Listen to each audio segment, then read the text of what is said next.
तिच्या उके परिवाराचा एक विचार समाजासाठी आदर्श ठरल्याचं पाहायला मिळालं। उके परिवाराने आपल्या आईच्या 13व्याच्या कार्यक्रमाचा खर्च टाळला आणि त्या पैशातून वाचनालयाला पुस्तके भेट म्हणून दिलेली आहेत।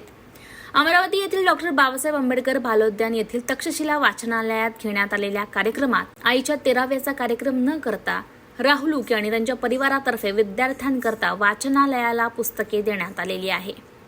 राहुल उके यांच्या आईचं दीर्घ आजाराने निधन झालं होतं, मात्र त्यांनी 13व्याच्या कार्यक्रमाला लागणाऱ्या खर्चाऐवजी वाचनालयाला पुस्तके देऊन आईला मातृदिनानिमित्त श्रद्धांजली वाहिल्याचं पाहायला मिळालं। समाजामध्ये खरी गरज शिक्षणाची आहे। शिक्षणाने माणूस सुशिक्षित बनतो। डॉक्टर बाबासाहेब आंबेडकरांनी घटनेमध्ये सांगितल्याप्रमाणे शिका, संघटित व्हा, संघर्ष करा या विचाराला जपत सुंदर उपक्रम करून समाजामध्ये उके परिवाराने एक आदर्श निर्माण केल्याचं पाहायला मिळालं। जय भीम। मी राहुल उके।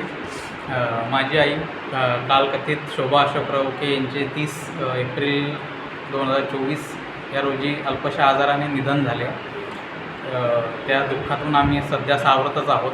त्या दुःख थोडं कमी करण्यासाठी 13वीचा अनावश्यक खर्च टाळून आम्ही पुस्तक दान करण्याचा निर्णय घेतला आणि त्यानुसार फुल ना फुलाची पाकळी म्हणून मी माझ्याकडून जेवढं होईल तेवढं पुस्तकं लायब्ररीला दान केल्याचा प्रयत्न केला आहे। या पुस्तकातून तुम्ही मुलं सगळे शिकावेत, ऑफिसर व्हावेत, मोठ्या मोठ्या पदांवर जावेत आणि आपल्या पूर्ण चांदूरबाजारचं नाव रोशन करावं अशी मी फक्त इच्छा बाळगतो। आणि भविष्यात तुम्हाला आणि काही लागलं तर मी कधीही मला हाक द्या, मी तुमच्यासाठी पुस्तकं द्यायला कधीही तयार आहे। धन्यवाद।